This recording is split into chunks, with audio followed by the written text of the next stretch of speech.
Bueno, muy buenos días, iglesia. Dios los bendiga a todos poderosamente. Eh, Vamos a orar a nuestro Señor, a nuestro Dios, que nos bendiga en esta mañana. Padre, mi Dios amado, necesitamos tu bendición. Necesitamos que hoy te glorifiques en nuestra vida, que hoy nos bendigas con tu presencia, que hoy hagas una obra grande en nuestros corazones. Necesitamos de ti, esta iglesia necesita de ti, Señor. Cada uno de nosotros necesita de ti. Háblanos, Señor. Ilumínanos. Resplandece en nosotros. Te lo pedimos en el nombre de Jesús. Revélanos tu palabra. Fortalece nuestra fe y saca a la luz cualquier forma de incredulidad y destrúyela hoy con tu luz y con tu verdad, Padre. Eso es lo que queremos, Señor. En el nombre de Jesús. Amén. Y amén. Muy bien. Hemos venido hablando en esta serie. Esta es la tercera parte. Hemos venido hablando de que Israel presenció los asombrosos despliegues de poder de Dios con sus propios ojos. Vieron el poder de Dios al ser liberados de Egipto y al ser sustentados en el desierto. Pero aunque ya ellos en el desierto eran un pueblo libre, realmente Egipto todavía estaba en sus corazones. En el corazón de la mayoría de ellos estaba todavía ese deseo de regresar a Egipto, a pesar de que allá eran esclavos. Y esto nos muestra que en ellos había una esclavitud mayor que la que vivieron en Egipto, ¿cierto? Y es la esclavitud del pecado. No quiero decir con esto que solo unos eran esclavos del pecado y otros no. No, realmente la Biblia nos muestra que eso es universal. Pero del pueblo de Israel la gran mayoría se dejó llevar por esa esclavitud del pecado y desearon malas cosas. Cedieron a los malos deseos. Y por esa razón murieron en el desierto y no pudieron conquistar la tierra que Dios les había prometido. Ahora, ¿cuál era el propósito de Dios al liberarlos de Egipto? No pensemos que el propósito de Dios era sencillamente coger un pueblo, pobrecitos que son esclavos, venga, yo los libero y los voy a llevar a una tierra prometida y bien, que la disfruten, chao. No, ese no era el propósito principal de Dios. El propósito principal de Dios era rescatarlos a ellos de la esclavitud para que ellos fueran su pueblo y Él fuera su Dios. Él quería un pueblo exclusivo para Él y escogió a Israel para eso. Y eso es lo que nos dice Éxodo capítulo 6, versículo 7. Dice, haré de ustedes mi pueblo y yo seré su Dios. Ese es el verdadero propósito de la liberación. Así sabrán que yo soy el Señor su Dios, que los liberó de la opresión de los egipcios. Y siglos después, muchos siglos después, el apóstol Pablo, al escribirle a las iglesias de Corinto, les dice que esto que le sucedió a Israel era para ellos, para Pablo y para los corintios, y para los cristianos de los últimos tiempos, es decir, ellos mismos y también nosotros, también para nosotros, dice Pablo, eso que le sucedió a Israel en el desierto es un ejemplo, es una advertencia. Dice en 1 Corintios capítulo 10, versículo 11, todo eso le sucedió a nuestro pueblo para darnos una lección y quedó escrito en la Biblia para que nos sirva de enseñanza a los que vivimos en estos últimos tiempos. Desde hace 2000 años, ya que Israel se la pasó rechazando una y otra vez a Dios, Dios entonces, desde la venida de Jesucristo, empieza a llamar a todos los seres humanos, sin importar su nación. Y empieza a llamarlos a todos por medio del Evangelio de Jesucristo a ser parte de su pueblo. Y para que Él sea el Dios de ellos, Dios está llamando ahora a todos los seres humanos. Y aquí hoy, 2023, en Colombia, en esta Iglesia Visión Colombia, nosotros estamos aquí porque hemos sido llamados por Dios, por medio del Evangelio de Jesucristo, para que seamos su pueblo.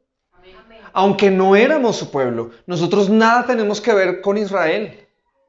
Nada tenemos que ver con Israel en términos genealógicos, en términos de sangre. Nada tenemos que ver con ellos, pero Dios, por el Evangelio de Jesucristo, ha extendido ese llamado a nosotros, que no éramos su pueblo, para que ahora seamos su pueblo. Y para que Él ahora sea nuestro Dios.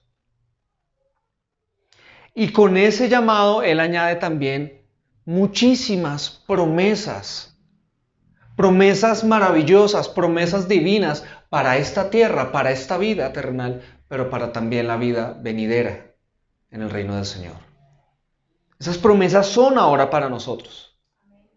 Pero atentos, Israel fracasó en el desierto. ¿Por qué? Por la esclavitud del pecado. Israel fracasó por la esclavitud del pecado. Y Pablo nos está diciendo que eso es un ejemplo para nosotros, que eso es una advertencia para nosotros. ¿Qué significa eso?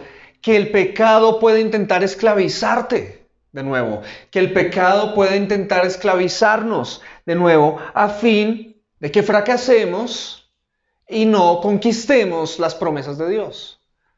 Yo sé que tú no quieres eso para tu vida, ¿cierto? Tú no quieres fracasar en la conquista de las promesas de Dios. Entonces hoy quiero hablarte de una característica muy importante de la esclavitud del pecado que si no la detectamos, si no la sacamos de nuestras vidas, nos va a llevar a fracasar. Nos va a llevar a morir sin alcanzar las promesas de Dios.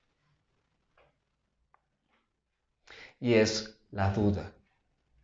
Dudar de Dios. Dudar de Dios te va a llevar a fracasar. Dudar de Dios es una de las características más terribles de la esclavitud del pecado en el ser humano, dudar de Dios. Y Pablo habló de eso a los romanos en su carta, Romanos capítulo 1. Ya la vamos a ver en el versículo 18. Pero entonces quiero que empieces a ver algo hoy. Y es que los que dudan de Dios detienen la verdad. ¿Sí? Los que dudan de Dios detienen la verdad. Romanos 1:18 dice lo siguiente. Pero hay gente malvada, la cual no deja que otros conozcan la verdad acerca de Dios. Y Dios, que vive en el cielo, está muy enojado con ellos. Atentos a lo que acaba de decir este versículo. Pablo está diciendo que hay gente que no deja que otros conozcan la verdad acerca de Dios, que esconde la verdad acerca de Dios, que oculta la verdad acerca de Dios. O en otras palabras, que detiene la verdad acerca de Dios para que no sea extendida a otros. Y eso enoja a Dios. Eso despierta la ira de Dios. Mira que Dios es amor y nosotros nos encanta la imagen del Dios de amor muriendo en la cruz por nosotros. Y queremos hacer de cuenta que como que la ira de Dios no existe. Pero la Biblia habla de la ira de Dios. Es uno de los atributos de Dios y es algo que no podemos ignorar. Y aquí en este pasaje nos está mostrando que hay algo que desata la ira de Dios y es cuando la gente no deja que la verdad de Dios avance, que no deja que otros conozcan la verdad acerca de Dios. Quiero preguntarte, ¿hiciste esto alguna vez? ¿Alguna vez impediste o detuviste la verdad acerca de Dios? ¿Impediste que otros conocieran la verdad acerca de Dios? Por lo general decimos, hay gente malvada, sí, otros, que no dejan que otros conozcan la verdad de Dios, sí, y Dios vive enojado con ellos, sí, deben ser otros, pensamos en otros y por lo general cuando vemos un pasaje como estos pensamos en, por ejemplo, los filósofos ateos o los científicos ateos que con sus razonamientos llegan a la conclusión de que Dios no existe, ¿cierto? Y ellos muestran el ateísmo como si fuera algo brillante y se encargan también de mostrar que el que tiene un pensamiento religioso o el cristiano es más bien ignorante, más bien de poca inteligencia. Eso es detener la verdad acerca de Dios. Pero también podemos pensar en regímenes comunistas, como aquellos donde prohíben que el evangelio sea predicado, o regímenes totalitaristas donde se persiguen a las iglesias, donde se encarcelan a los cristianos, donde ser cristiano es un delito. Encarcelan a todos aquellos que no obedecen las imposiciones de esos gobiernos. Decimos, ellos detienen la verdad acerca de Dios. Están deteniendo la verdad acerca de Dios. La ira de Dios está sobre esos gobiernos. También podemos pensar en los colectivos de personas, colectivos internacionales de personas que últimamente en nuestros tiempos, con tal de imponer sus ideologías a toda la humanidad, se atreven a tildar a los que son religiosos o conservadores en su pensamiento, los tildan de retrógrados e intolerantes. Están deteniendo la verdad. Pensamos en ellos cuando vemos un versículo de estos. Pero ¿acaso pensamos, por ejemplo, en el bromista que hace chistes acerca de Dios? En el que se toma su tiempo para hacer un meme burlándose de Dios y lo lanza por el internet. Esa es otra forma de detener la verdad. ¿Será que acaso nosotros pensamos, por ejemplo, en esa persona que se disgusta porque su cónyuge ahora está empezando a reunirse con cristianos con mucha frecuencia? Esa persona que se está molestando porque sus hijos están empezando a congregarse con cristianos e intentan impedirlo de alguna manera. ¿Usted qué hace yendo tanto allá? ¿De qué le sirve eso? Eso es detener la verdad. ¿Será que pensamos en la persona que dice que está muy ocupada cuando habla con una persona que sabe que le va a hablar de Cristo, que sabe que lo va a llevar a tener conversaciones espirituales y dice, no, mire, es que voy a estar muy ocupado cuando no es cierto?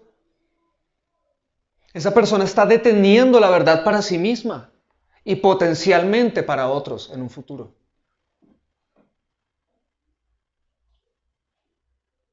Y si casi no pensamos en ese tipo de personas como personas que no dejan que otros conozcan la verdad acerca de Dios, que detienen la verdad, mucho menos pensamos, por ejemplo, en un pastor. Un pastor que deja de predicar la verdad con tal de no ofender a la audiencia, de no incomodar a la audiencia. Porque de pronto ese pastor está contento es con la popularidad que ha ganado, no la quiere perder. O de pronto anhela tener popularidad y deja de predicar la verdad. Por eso es detener la verdad. O de pronto un pastor que sí predica la verdad, pero no está esforzándose por aplicarla a su propia vida.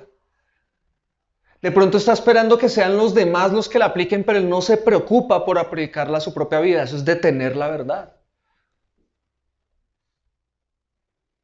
O un cristiano que no quiere ser discipulado.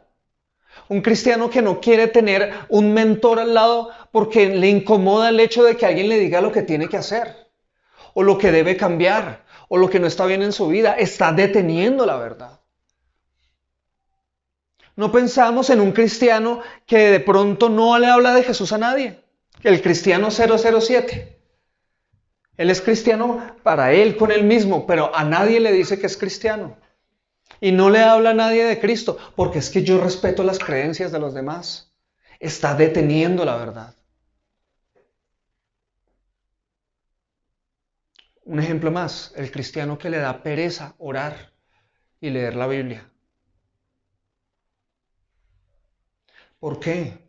Porque con eso saben que está demostrando que está conforme con el poquitico conocimiento de Dios que tiene.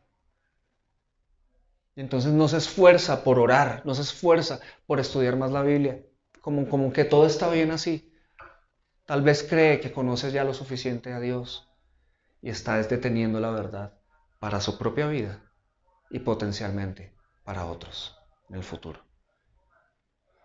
Mis hermanos, cuando nosotros hacemos estas cosas u otras semejantes, estamos siendo malvados. Ser malvado no es solamente ser narcotraficante o terrorista o atracador o ladrón. Ser malvado también es detener la verdad. Y de estas maneras detenemos la verdad. Iglesia, necesitamos arrepentirnos. Necesitamos arrepentirnos. ¿Saben por qué? Porque si no nos arrepentimos y permanecemos así y seguimos siendo así y seguimos deteniendo la verdad, ¿qué dice la Biblia? ¿Qué dice la Biblia? Dice ahí que el Dios que vive en el cielo está enojado con ellos. ¿Con quiénes? Con la gente que no deja que otros conozcan la verdad. Con la gente que detiene la verdad. Ahora, sin embargo, aquí Pablo, si ustedes se dan cuenta, él está hablando de otra gente. Pablo no está diciendo nosotros o ustedes, cristianos romanos. Él habla de hay gente. Él habla en tercera persona. ¿Por qué? Porque se supone, iglesia, se supone que un cristiano no detiene la verdad. Por eso es que Pablo no habla así, sino que habla de otros, como los que no son cristianos. ¿Por qué? Porque se supone que un cristiano no detiene la verdad, sino que se supone que un cristiano comparte la verdad. Un cristiano comparte la verdad acerca de Dios. Ahora, ¿cuál es la verdad acerca de Dios? Quiero que hoy sepas esto. Dios mismo la ha dado a conocer. Dios mismo ha dado a conocer la verdad acerca de Él. Y eso lo vemos en los versículos siguientes. Romanos 1 del 19 al 20 y Pablo continúa hablando diciendo lo siguiente. Lo que se conoce sobre Dios, ellos lo saben muy bien. ¿Ellos quiénes? Los que detienen la verdad. ¿Sí? La detienen, pero la conocen. Ellos saben muy bien lo que se conoce sobre Dios. ¿Por qué? Porque Dios mismo se lo ha mostrado. Versículo 20. Porque lo que de Dios es invisible, o sea, su poder eterno y todo aquello que lo hace Dios, se ha hecho claramente visible desde la creación del mundo. El ser humano ha podido entender todo eso con facilidad al observar la creación de Dios. Así que la humanidad no tiene excusa alguna para hacer todo el mal que hace.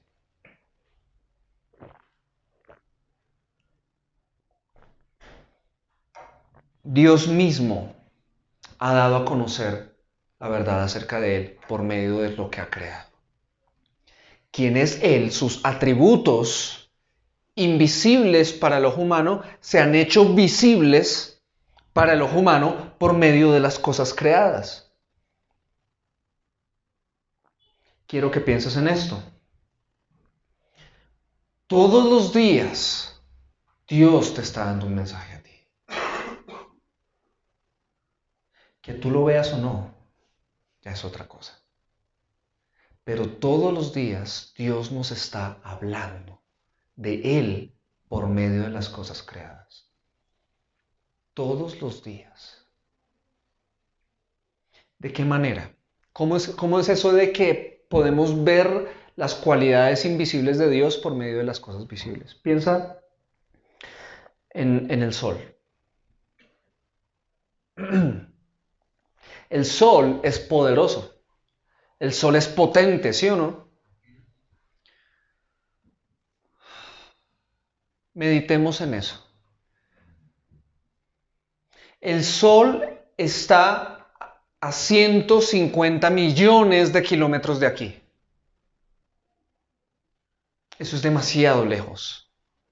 Es demasiado lejos. ¿Sabes qué significa eso? Que la luz del sol se demora en llegar aquí a la Tierra 8 minutos aproximadamente. 8 minutos. La luz, es decir, la luz viaja a la velocidad de la luz, ¿sí? Es decir, a 300.000 kilómetros por segundo. Y se demora entonces 8 minutos en llegar aquí. La luz que nos está llegando en este momento, hace 8 minutos salió del sol. Tú podrás decir, pero fue hace apenas 8 minutos, entonces no debe ser tan lejos. No, pero es que es la velocidad de la luz. Ahora, si lo quieres aterrizar de una manera que podamos de pronto comprender más, si nosotros nos fuéramos en un avión comercial hacia el sol, lo cual es imposible, pero si nos fuéramos en un avión comercial hacia el sol, aproximadamente a unos 800 kilómetros por hora, ¿sabes cuánto nos demoraríamos en llegar al sol? Más o menos 21 años. Así está de lejos el sol de nosotros. Y nosotros salimos al mediodía, en un día completamente despejado, y empezamos, me voy a quemar. Algunos se queman. Con un poquitico de exposición al sol al mediodía se queman. De hecho, se nos recomienda que no nos expongamos demasiado a ese sol, al sol de esa hora, porque a largo plazo nos puede dar cáncer en la piel. En otras palabras, aquí a 150 millones de kilómetros de distancia, a largo plazo, ese sol nos puede matar. Esa estrella es poderosa, definitivamente. Pero ¿sabes qué? Se ha descubierto que el Sol es una estrella pequeñitica al lado de muchas otras que hay en el universo. El Sol es la estrella más grande de esta galaxia, pero en el universo hay otras que son muchísimo más grandes y potentes que el Sol. ¿Y sabes qué nos dice la Biblia? Que Dios las creó en un instante con el poder de su palabra. Entonces, ¿quién es más poderoso? ¿El Sol o el que creó todas las estrellas en un instante con solo su voz? ¡Cuán poderoso es Dios! Medita en eso. Deja que eso consuma tu mente y no lo recibas como información curiosa. Porque ese es Dios. Para eso Dios hizo esas estrellas, para que nos diéramos cuenta lo poderoso que es Él. Pero también le diéramos gloria a Dios porque salimos y podemos disfrutar del sol. Nos muestra también que Él es amoroso, pero también nos muestra que Él es misericordioso, porque el que anoche estuvo cometiendo algún delito o algún pecado terrible, hoy se despertó y está disfrutando del sol. Porque Jesús dijo, Dios hace llover sobre buenos, sobre justos e injustos, y hace salir el sol sobre buenos y malos. El hecho de que hoy el sol esté dando sobre todos nosotros nos muestra también que Dios es misericordioso. Y así si pensáramos en tantas otras cosas, ¿qué tal, por ejemplo, la ira de Dios? Piensa en las fuerzas de la naturaleza. ¿Ustedes han visto una avalancha en internet? ¿Ustedes han visto un tornado? ¿Ustedes han visto un tsunami? ¿Cómo arrasa con todo? ¿A cuántos de aquí les gustaría estar en un terremoto? Ninguno, ¿cierto? ¿Se acuerdan el día que tembló hace unas semanas acá? Yo sé que algunos de ustedes se asustaron harto, pero como nadie más se paró, ahí se quedaron quieticos. Porque esas cosas nos asustan, y eso que fue un temblor. Imagínese un terremoto. Eso es de pavor. Eso es de miedo. La erupción de un volcán. Y todas esas cosas nos muestran la furia de la naturaleza, pero también nos hablan de la ira de Dios. Yo creo que la ira de Dios es peor que todas estas fuerzas juntas.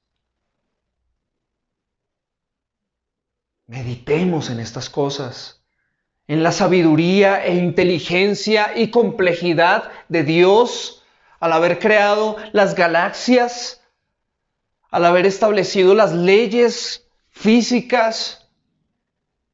¿O qué me dicen esto? La existencia de la vida humana. Que un hombre y una mujer se unan en una relación sexual y de este microscópico espermatozoide que fecunda este microscópico óvulo se crea algo tan maravilloso como cada uno de nosotros. ¡Qué complejidad! ¡Qué sabiduría hay en Dios, hermanos! Incluso, ¿qué sentido del humor hay en Él? Por esos animalitos que a veces nos arrancan carcajadas con sus ocurrencias. Por medio de las cosas creadas podemos ver los atributos invisibles de Dios. Amén. Amén. Hermanos, solo se necesita observar la creación cada día. Solo se necesita eso para ver lo glorioso y verdadero que es Dios. Iglesia no es nuestra imaginación, como algunos dicen. Algunos dicen, no, es que en tiempos en los que no se podía comprender la existencia de estos fenómenos, el ser humano no tuvo más que recurrir a inventar a Dios para darle una explicación a estas cosas. Falso. Falso. Dios hizo todas estas cosas con la intención de que pensáramos en Él. No es nuestra imaginación, es que Él quiso que así fuera. Él quiso que así fuera. Y tan cierto es que yo estoy seguro que ni siquiera el ateo más ateo de los ateos, al ver la creación al menos una sola vez en su vida, yo creo que se ha preguntado, esto tuvo que haber sido creado por alguien. Al menos, si es un científico verdadero, si es un curioso verdadero, se tuvo que haber hecho esa pregunta. Esto tuvo que haber sido creado por alguien. Porque Dios lo diseñó para que se despertara en nosotros esa pregunta. ¿Quién es este Dios que puede hacer todas estas cosas? Entonces, mis queridos hermanos, no hay excusa. No hay excusa para no creer en Dios. No hay excusa para no querer conocer a este Dios. No hay excusa para no querer obedecer a este Dios.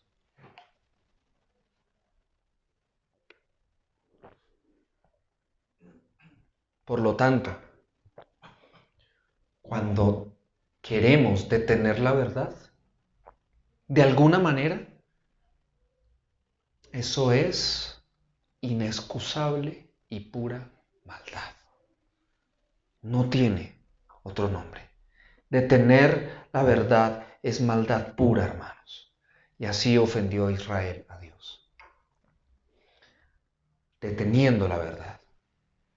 Y así lo expresa el Salmo 95 del 8 al 11, que lo leíamos hace 8 días. Y hoy quiero volverlo a leer. Dice así: el Señor dice, no endurezcan el corazón como Israel en Meribá, como lo hizo el pueblo en el desierto de Masá. Allí sus antepasados me tentaron y pusieron a prueba mi paciencia. A pesar de haber visto todo lo que hice, durante 40 años estuve enojado con ellos. Y dije, son un pueblo cuyo corazón se aleja de mí. Rehúsan hacer lo que les digo. Así que en mi enojo juré, ellos nunca entrarán en mi lugar de descanso. Israel vio todo lo que Dios hizo. Esas plagas, el mar abierto, el maná, que la ropa no se les desgastó, el agua que salió de la roca. Israel lo vio con sus propios ojos. Vieron todas esas cosas y dudaron de Dios. A pesar de que vieron con sus ojos todas estas cosas, seguían dudando de Dios. ¿Ves la terrible esclavitud del pecado que produce esa duda a pesar de que con los ojos se ve? ¿Recuerdas a Jesús en la parábola del rico y Lázaro? Cuando el rico está separado ya en las profundidades de la tierra y dice, le dice a Abraham, envía a alguien para que le hable a mis hermanos, o envíame a mí, que si ven que volví de entre los muertos, o no sé, no recuerdo bien si le dice envía a Lázaro, no recuerdo, pero en ese momento Abraham le dice, ya tienen a Moisés, es decir, ya tienen esto, ya tienen la ley y los profetas, que los oigan a ellos, porque aunque vean a alguien volver de entre los muertos, no creerán. ¿Ves la esclavitud del pecado? ¿Ves la duda cómo opera de tremendo? ¿Y tú todavía quieres ver para seguir creyendo?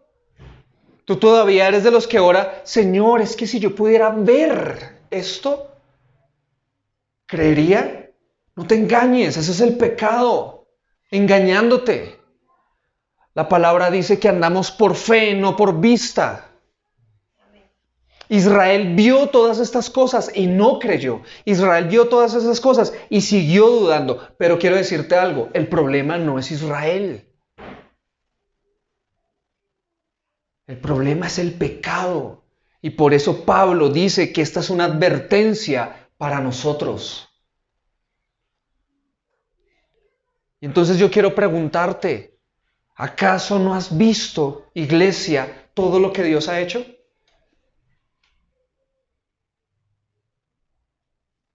¿Por qué no volteas a mirar un momentico a los que están a tu lado, al frente, alrededor? Míralos. ¿Sabes qué estás viendo? Lo que Dios ha hecho. Mira las plantas, mira el cielo, mira el sol, mira las montañas, mira los mares, mira los ríos, mira las estrellas, mira la luna. ¿Acaso no has visto lo que Dios ha hecho? Nadie puede decir que no. Ahora, no solo nos limitemos a la creación. ¿Acaso no has visto lo que Dios ha hecho en tu vida? ¿Tú te podrías parar y decir, Dios no ha hecho nada en mi vida? Yo creo que ninguno. Todos podemos decir, Dios sí ha hecho en mi vida esto. No es sino que solo te pongas a recordar y te va a salir una listota de cosas que Dios ha hecho en tu vida. Entonces, ¿cómo le estamos respondiendo a este Dios evidente, a este Dios real, poderoso y amoroso que tenemos? ¿Cómo le estás respondiendo? Que tu corazón, escúchame hoy, te lo digo en el nombre del Señor, que tu corazón no se aleje de Dios. Que tu corazón no se aleje de Dios. No te distingas por ser desobediente a Dios, porque eso es tentar a Dios. Y así hizo Israel. Dudar de Dios te llevará a detener la verdad acerca de Dios. Dudar de Dios te va a llevar a detener la verdad acerca de Dios. ¿Qué debemos hacer entonces? Y aquí podemos ir concluyendo. ¿Qué debemos hacer entonces? Debemos reconocer de corazón que Dios es nuestro Dios. Debemos reconocer de corazón que Él es nuestro Dios. ¿Quieres combatir la duda? Entonces reconoce de corazón que Él es tu Dios. Esto suena como que no encaja. Como que uno quisiera, si yo quiero combatir la duda, entonces ¿qué hacemos? Dígame algo o Dios muéstrame algo, volvemos a lo mismo, queremos ver. No, si tú quieres combatir la duda no tienes que esperar a ver algo, porque todos los días puedes ver suficiente, el problema está aquí. El problema no es que no se nos muestre, el problema es que por la incredulidad nos resistimos a ver. Entonces, ¿cómo resolvemos el problema de la incredulidad? Cuando de corazón reconocemos que Dios es nuestro Dios. Si yo empiezo a decir, Él es mi Dios, Él es mi Dios, no tengo otro Dios, Él es mi Dios verdadero, la duda empieza a perder su poder. Ahí en ese salmo que acabamos de ver, en los versículos anteriores leímos ahí en el 95 del 8 al 11, pero ahora quiero leer todo el salmo que es del 1 al 11. Presten atención lo que dice. Dice, vengan, cantemos al Señor. Aclamemos con alegría a la roca de nuestra salvación. Acerquémonos a Él con acción de gracias. Cantémosle salmos de alabanza, porque el Señor es Dios grande, un gran Rey sobre todos los dioses. En sus manos sostiene las profundidades de la tierra y las montañas más imponentes. El mar le pertenece, pues Él lo creó. Sus manos también formaron la tierra firme. Vengan, adoremos e inclinémonos, arrodillémonos delante del Señor, nuestro Creador, porque Él es nuestro Dios. Somos el pueblo que Él vigila, el rebaño a su cuidado. Si tan solo escucharan hoy su voz. Si tan solo Visión Colombia, si tan solo hoy escucharas la voz de Dios. Y ahí es donde viene el versículo 8. El Señor dice, no endurezcan el corazón como Israel en Meribá, como lo hizo el pueblo en el desierto de Masá. Allí sus antepasados me tentaron y pusieron a prueba mi paciencia, a pesar de haber visto todo lo que hice. Durante 40 años estuve enojado con ellos y dije, son un pueblo cuyo corazón se aleja de mí. Rehúsan hacer lo que les digo. Así que en mi enojo juré, ellos nunca entrarán en mi lugar de reposo. ¿Ves? 40 años estuve enojado, ira de Dios. Porque habiendo visto la gloria de Dios, dudan y detienen la verdad. Por eso en mi enojo juré, enojo, ira, ellos nunca entrarán en mi lugar de descanso. Entonces, iglesia, si Dios no es tu Dios, está bien que cuando aquí cantamos tú te quedes quieto como una piedra, está bien. Si Dios no es tu Dios, está bien que no levantes los brazos. Está bien que no le cantes salmos, que no le cantes alabanzas. Está bien que no le cantes ninguna canción a Dios. Está bien, porque Él no es tu Dios. Está bien que no te congregues. Si Dios no es tu Dios, está bien que no te congregues y no le aclames. ¿Sabes por qué? Porque cuando la Biblia dice aclamemos a Dios, aclamar, búscalo en un diccionario, solo sucede en el contexto de la comunidad. Aclamar es cuando una multitud le da honor a alguien, no a una persona sola. Así que si Dios no es tu Dios, está bien que te quedes solo en casa y solo escuches sermones en internet. Está bien. O que vengas acá y mires cómo los demás levantan manos, cantan, pero tú no sientes, no haces nada. Está bien si Él no es tu Dios. Ahí en ese salmo en el versículo 1 y en el versículo 6 empieza diciendo, vengan, o sea, unámonos. Habla de glorificar a Dios, de reconocer a Dios juntos en comunidad. Pero si Dios no es tu Dios, está bien que lo hagas solo, está bien que no quieras crecer, que no quieras estar unido con el pueblo de Dios. Está bien que no le des gracias. Cada vez que coges un alimento, desayuno, almuerzo, comida, de una para la boca y no oras, no le das gracias a Dios. Está bien si Dios no es tu Dios. Está bien. Está bien que cada mañana no le des gracias a Dios por despertar, ni en la noche por el día que tuviste, así haya sido difícil. Está bien, porque Él no es tu Dios. Está bien que no lo adores. Está bien que no te inclines. Está bien que no te arrodilles ante Él, si Él no es tu Dios. Está bien que no escuches su voz. Pero si Dios es tu Dios, iglesia, Él es mi Dios. ¿Él es tu Dios? Si Él es nuestro Dios, iglesia, entonces le vamos a cantar. Le vamos a cantar porque Él es la roca, dice el versículo 1. Él es la roca de nuestra salvación. Y por eso nos congregamos. La Biblia dice, vengan, Vengan. Por eso nos congregamos, porque Él es nuestro Dios. Y por eso le aclamamos, como dicen versículos 2 y 3. Le aclamamos con gozo, le aclamamos con alegría. Nos acercamos a Él y le damos gracias.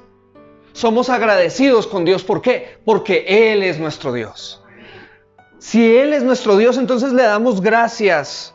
Porque Él es Dios grande y gran Rey sobre todos los ídolos de este mundo. Porque Él sostiene en sus manos las profundidades de la tierra que ningún ser humano ha podido conocer. Y muchos de los que quieren conocerlo se arriesgan tanto que mueren. Pero Dios tiene la profundidad de los mares en sus manos, las profundidades de la tierra en sus manos, y las montañas más imponentes para Él no son más que nada. Por eso lo adoramos, por eso lo exaltamos, por eso lo aclamamos juntos. Porque el mar le pertenece, ese terrible océano le pertenece. No quisiéramos estar a solas en medio del océano, a oscuras en la noche. No quisiéramos, pero ese mar tremendo le pertenece a Dios. ¿Por qué? Porque Él lo hizo, dice el versículo 5. Él lo hizo y por eso le pertenece. ¿Estás entendiendo esas palabras? Si Él lo hizo, le pertenece. Y dice que también formó la tierra con sus manos, por lo tanto Él también hizo la tierra, por lo tanto también le pertenece. Ahora yo te pregunto, ¿Dios te hizo? Amén. Tú le perteneces a Dios.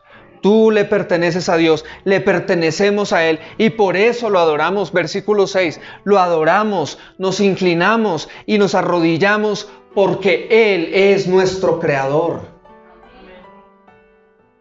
Le pertenecemos a Él y todo esto lo hacemos ¿por qué? Versículo 7, porque Él es nuestro Dios. Porque somos el pueblo que Él vigila, somos el rebaño que Él cuida. Y por eso escuchamos hoy su voz. Amén. Y no solo hoy.